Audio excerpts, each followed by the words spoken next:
Some of them are hidden from the public for national security issues, for personal security issues. So we have so much information out there, but some of them have been productive, others not. So we want to put them together. Let me just go forward. The objective has already been mentioned. I don't want to take you too long on this. But especially the last one. The last one came almost during the time we were about to go to the field in Kenya to collect data. Because the question was, in line with what has worked, let us recognize what has worked and ask ourselves, why did it work in that context, and why didn't it work in the other context? And maybe to also to ask the youth, what do you think will work if we include in this project that we have not tried? And we ask ourselves, why? Why do you think it will work? We need to recognize that. And the method for this research is we are going to replicate the information again and again. We'll go back to the community and ask them again and again and again over a period of 3 years. But it's mainly, we will see a combination of what data we can find quantitatively and qualitatively. The qualitative information we have already started collecting, and we want to provide very detailed, in-depth data. For every district that we have designed to collect data from, in Kenya, we have about 90 interviews from one particular area, only for the youth. And then we also have data that we collect from a mixed group through focus group discussions, at least 4 per station, per district. And also we have male and female separately, then from the communities combined. Those are focus group discussions. In-depth interviews will be 90 for youth, I think 30 for policymakers, and about 20 for other community households. So in total, we'll be saying over 150 questionnaires and interviews that will be conducted in one particular area. So we have done 3 areas in Kenya. One is in Nairobi. We went to the suburbs of Nairobi, Babadogo, Mathare, Eastleigh, and those other suburbs, informal settlement areas, and collected data from there. Then we went to Mombasa and collected data from there. And then we went to Garissa, collected data, all in different dimensions but different contexts.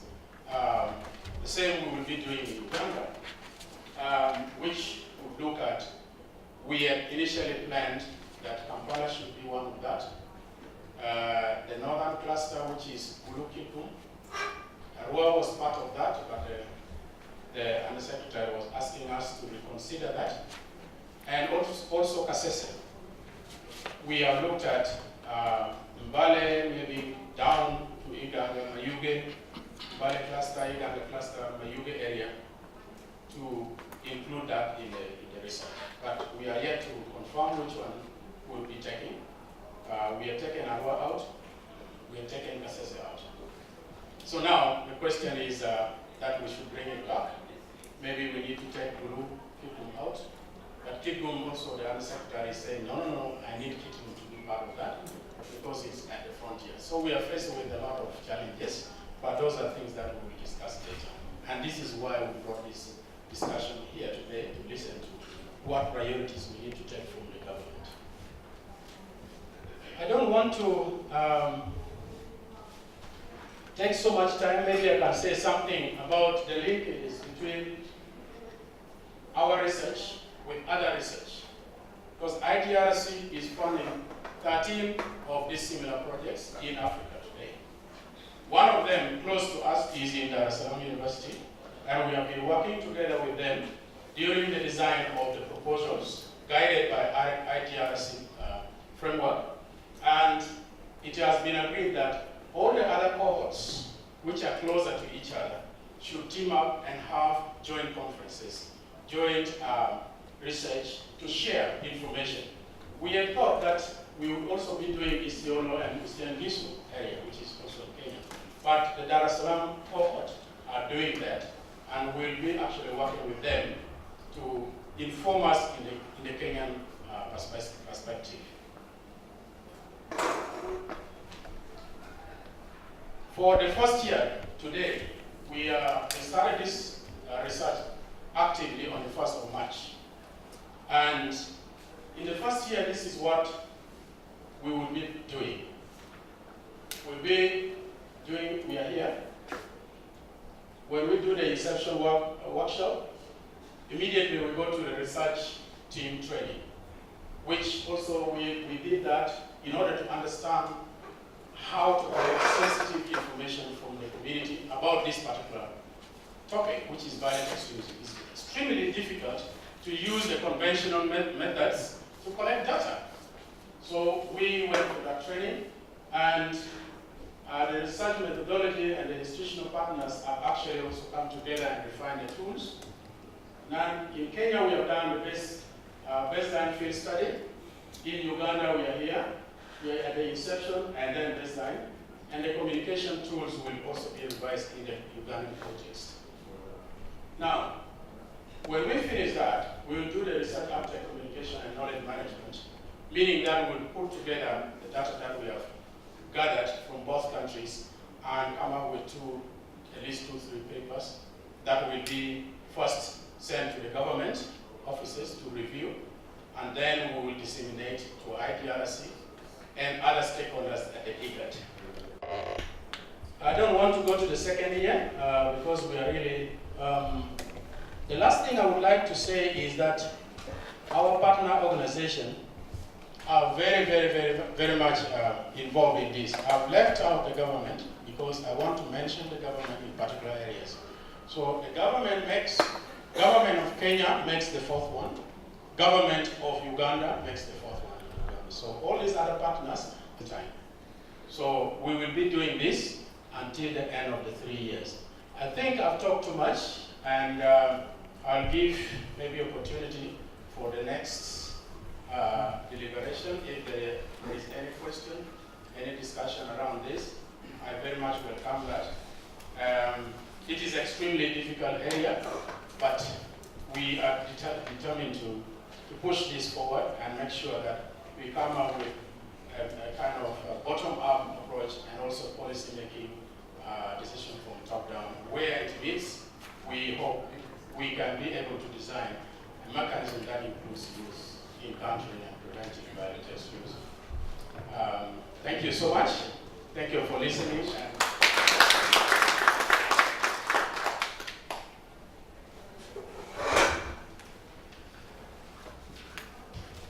The methodology and how we have planned to do it. The reason why we called you here is that you may now feed into what Professor has just been talking about. Because each one of you is a special stakeholder, and we particularly and purposively picked you out because we know you have something special that you will add value to this research. So each one of you, welcome on board. You are very important to us. We would like to hear the voice of everyone feeding into this research so that you help us to chart the way forward. The Kenyan context is quite different from the Ugandan. And even in the Kenyan context, different areas are also having different dynamics. And therefore we want to hear from you. I like the combination of the composition of the participants in this room. And I know we are both state and non-state actors, and we shall have a very lively discussion. I invite Mr. Owando to come and run us through this one. Please. Are you sure it's afternoon? Yes.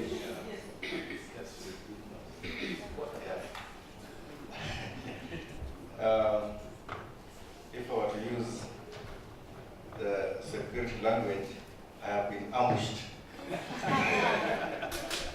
Because I work with security agencies now, business is ever ready to do this kind of consultative engagement. We have had three key issues since morning.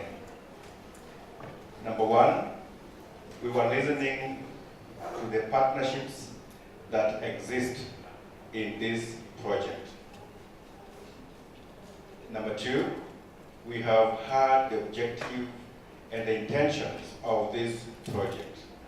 Number three, we've now been taken through the ideology, the concepts, and the methodology of this particular project. The question is,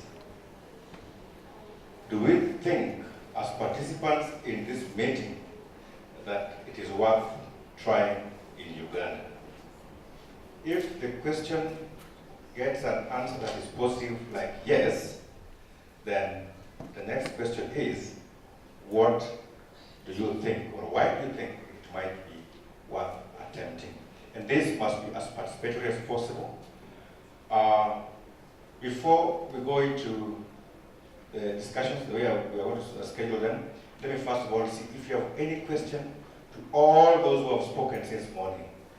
Somebody asked me a very informal question, that, oh, wait, we reorganized the structure of the clusters because we didn't have the money. Now that another cluster has been proposed to be in Arua, what do we do? That already has been posted, and I'm just amplifying the question to Director of OSSREA, to the PI, to IGAD, and to business, so that you have to think around it. Now, any other open question before we have our automatic discussions on this, so that at least we are clear on what we have discussed?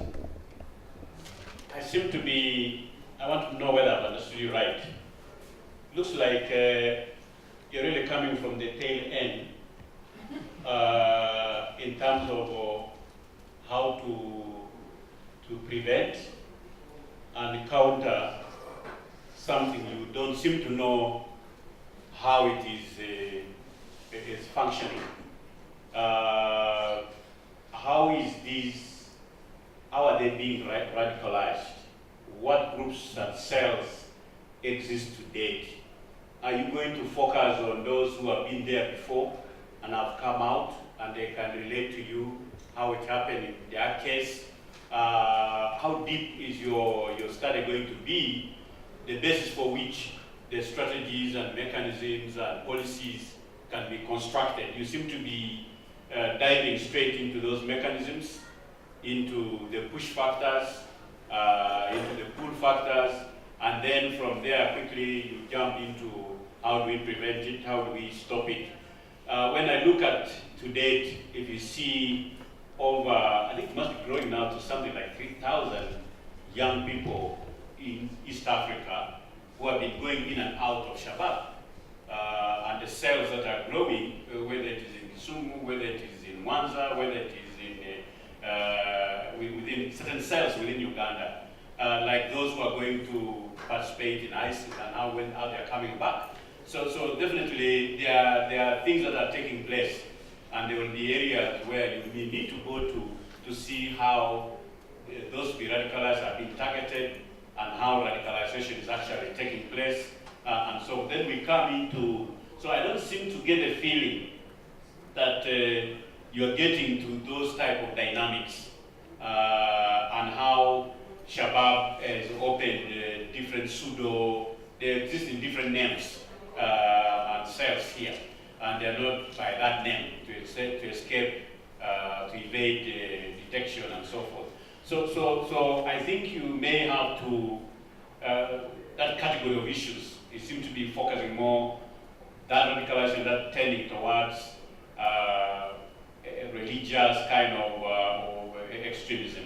So I'm not sure whether this study, this is my second question, focuses on what I see evolving in Tororo between the Japodola, Iteso, or certain communities, whether it is the Bamba and the Bakonjo, or there are certain ethnic overtones. So am I right in thinking that your research is limited to extremism? Secondly, am I right also in saying you are trying to understand what mechanisms exist and what's working, what's not working, in order to refine and develop policies for it? Am I right therefore in saying you may build those policies, those mechanisms, not with a full understanding of the mechanics of, how this thing is playing itself now. So how you're going to work with intelligence organizations who are following these cells, how these different cells communicate to each other, how they are structured, how their command control, how their information, how their money keeps moving, and so forth. So is the study really going that deep? Thank you. Rose, once again, Center for Conflict Resolution. Mine will be a quick one, not to elaborate on David's comments, because I think there was the question of, should this take place in Uganda? I think it is long overdue, because we are all aware that there have been efforts at, actually the C has been more prominent than the P in all this. People have been talking of countering violent extremism, and how do you counter what you don't understand? As a peace builder, we believe really in analysis, which David was also saying. Before you do anything, you need to ask the whys. If you don't answer all the whys, you're not going to go anywhere. So this is something that is long overdue. And picking from Professor Dr. Trufana's explanation that actually the contexts differ, the question still comes, which relates to David's concern. How are we going to go about this, given the different contexts? And especially when we are going to decide to act in Uganda. Are we leaving it to this team to decide the sites, or are we going to give priority to the Ugandans seated here to say these are our priority areas to work on? I think those are things we need to take into account. My perspective or angle to this is different. First and foremost, I agree that extremism in defense of liberty is a vacuum. And I'm an extremist. You touch liberty, you find me to the extreme. You kill a kid for a specific reason, you find me in the extreme. So I'm an extremist. But am I a peaceful extremist? How do I confront a criminal state that is armed and wants to enforce its objectives through violence? Criminally, even illegally, like the way you are hearing here, to do with torture. Torture is illegal, we put it in the constitution, we prohibit it. But the criminal state does it, so how do you expect me to confront it? Peacefully, must I get to do what? Now, I'm an extremist, but I have no option but to be violent. So, you are now dealing with a violent extremist. Whether I want to use a drones on me is a different matter. So if you want to research about this, please, I will give you my address. I listened to President Museveni the other day. He was saying the police force, his police force as we speak right now, is a criminal force. Yes, it's considered. It's a criminal force, it's promoting violence, it's bribes, he's described it in the most negative. But this is the agency that you have in countering violent extremism. But in itself, it's inherently a criminal force. So if you are going to do research, you now need to consider this criminal state. What role does the criminal state play in fostering violence? Now, I'll give you an example without necessarily giving you my experience, because I'm not allowed by law to discuss what I saw there in intelligence. Were what we call counter-insurgency operations, counter-terrorism operations. I see my brother here. It goes beyond that uniform. What do those who are in civilian clothing do? Who move, walk, operate like rebels or rebels? Who move, walk, and operate like terrorists or as terrorists when actually they are state operatives? Because you want to create a mindset in the population to hate your adversary. So you become the adversary, you operate in the same ground, and you become even more extreme. But then what happens when the society gets to know later? And this is where we are having a bit of a problem. I will give an example, the Buchuro massacre. You may have come up, it was on 4th December. Buchoro. Sorry for my pronunciation.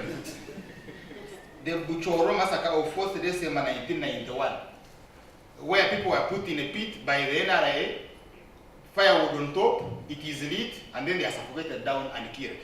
But who did it? It was the state, the NRA state. 5 years before, it was a guerrilla organization.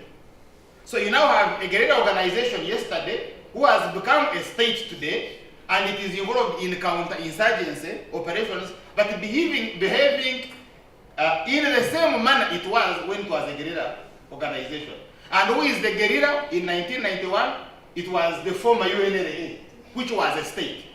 Now, these are you read in history. Me, Rumsha, who was in secondary then, who was in the university then, I read this in history, and I now begin to see them in my village. I see them in Kasese, I am seeing them in Masaka, I'm seeing a second round in Rowero, I'm seeing it in Bunyoro, and I'm yet to see it in Bunyoro. So, how do you expect me to react with this kind of, because we have apprehension. We say, hey, what happened to the Acholis is going to happen. But as we are reading now, we see a one called Erweru. Erweru. And Erweru is saying, yes, we killed them. Whom did you kill? The results you see children in mass graves. Because you see, how is society going to behave thereafter? You don't capture it here. You don't capture it in your research. This society that lost a kid, this society that is dealing with a mass grave, and it is hearing Erweru, whom it is reading in UNRA, whom it is